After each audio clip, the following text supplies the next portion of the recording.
Assalamualaikum dan salam sejahtera kepada sahabat-sahabat Sediti. Okay guys, Alhamdulillah King Sediti dah berjaya buat timing kuda. Okay, masa jalan kita lepas throttle pun dia ada timing kuda. Maksud dia untuk timing kuda yang lama, okay, yang King Sediti buat ni, okay, yang King Sediti try okay, dia jadi timing kuda tapi tak boleh bawa. Okay, ramai yang request, King Sediti tak ada timing kuda yang boleh bawa. Okay, jadi King Sediti buat okey, boleh tahan ke nak fikir kan, nak buat fikir saja tak jadi, dia fikir kena buat.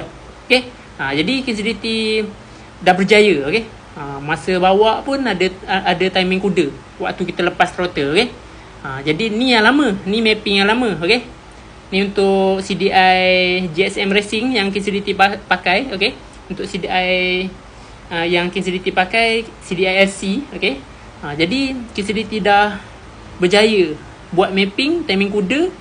Waktu jalan pun kita lepas throttle pun ada timing kuda.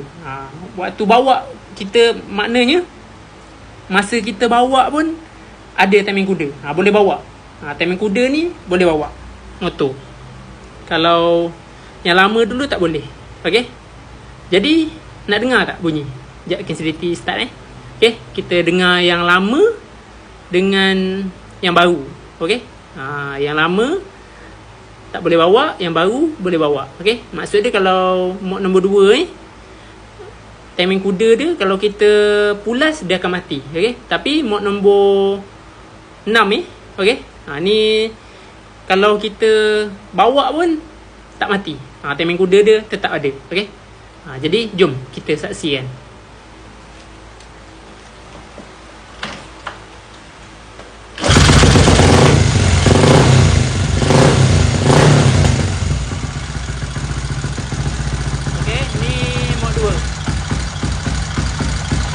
Ni timing kuda yang lama.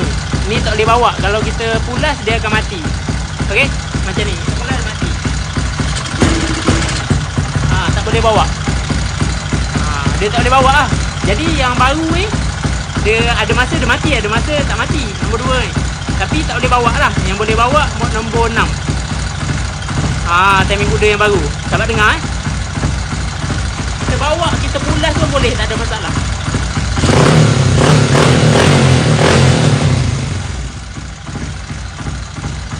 Okey, sahabat dengar bunyi timing kuda.